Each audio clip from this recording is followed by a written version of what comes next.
എന്ത് പറഞ്ഞാലും നിശബ്ദനായി ഈ നാടിന്റെ പ്രതിപക്ഷ നേതാവ് രാഹുൽ ഗാന്ധി തുടരും രാഹുൽ നിശബ്ദനായി, മൗനിയായി.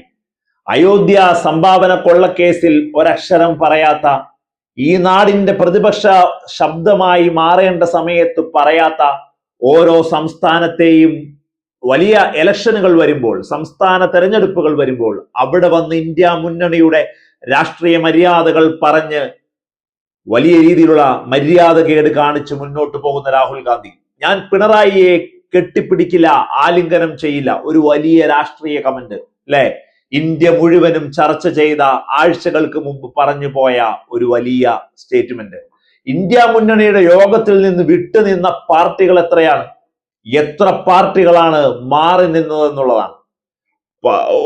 ഒരു പാർട്ടി, ഒരു പ്രാദേശിക പാർട്ടി വലിയ രീതിയിൽ രാജ്യസഭാ പിക്ക് വേണ്ടിയിട്ടുള്ള 2 സീറ്റിന് വേണ്ടിയിട്ട് വലിയ രീതിയിൽ മുറവിളി കൂട്ടിയ സമയത്ത് അവിടെയും കോൺഗ്രസ് സ്ഥാനാർത്ഥികളെ നിർത്തി അവരുടെ ആശയം അറ്റുപോകുന്ന രീതിയിലുള്ള കാര്യങ്ങൾ ഉണ്ടാക്കി.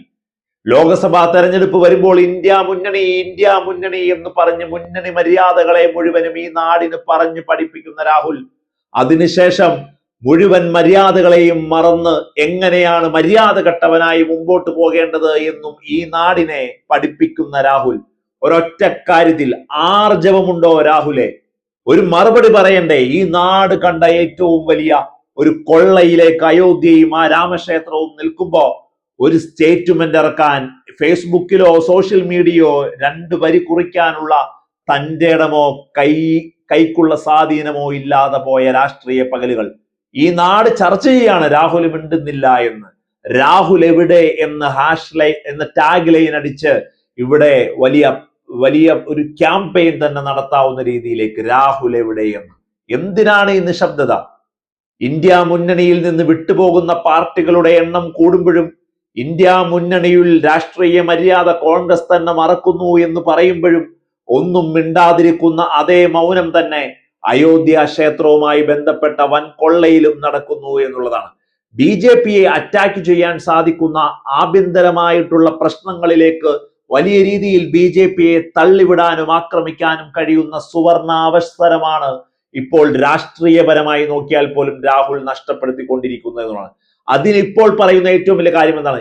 ED രാഹുലിലേക്കും വരുമെന്ന ഭീതി, പ്രിയങ്കയിലേക്കോ അവരുടെ ഭർത്താവിലേക്കോ പോകുമെന്ന ഭീതി, നെഹ്റു കുടുംബത്തിലേക്ക് വീണ്ടും ED ഇരച്ചു കയറുമോ എന്ന ഭീതി. ഏതൊരു സമയത്തും EDയെ പേടിക്കുന്ന രാഹുൽ കോൺഗ്രസ് എന്ന് പറയാതെ പറയേണ്ടി വരും. കഴിഞ്ഞ ദിവസം രാഹുൽ ഗാന്ധി പറഞ്ഞത് നമുക്ക് ഓർമ്മയുണ്ടല്ലോ, 2029 ലോക്സഭാ തെരഞ്ഞെടുപ്പിൽ ഇവിടെ BJP മാറി കോൺഗ്രസ് അധികാരത്തിൽ വരുമെന്ന് നിഷ്പക്ഷമതികളെ നിങ്ങൾ കാത്തിരിക്കുന്നുവോ, പ്രതീക്ഷിക്കുന്നുവോ? ഒരു കാരണവശാലും നമുക്കിനി അതിനിങ്ങനെ ഒരു പ്രതീക്ഷ വേണ്ട. നമുക്ക് ശക്തമായി സ്റ്റേറ്റ്മെന്റുകൾ പറഞ്ഞ് ഈ നാടിൽ പ്രതിപക്ഷ ശബ്ദമായി മുമ്പോട്ട് പോകാമെന്ന്. അതിന് പോലും കഴിയാത്ത ഒരാളായി രാഹുൽ മാറുന്നു എന്നത് ഖേദകരമാണ്.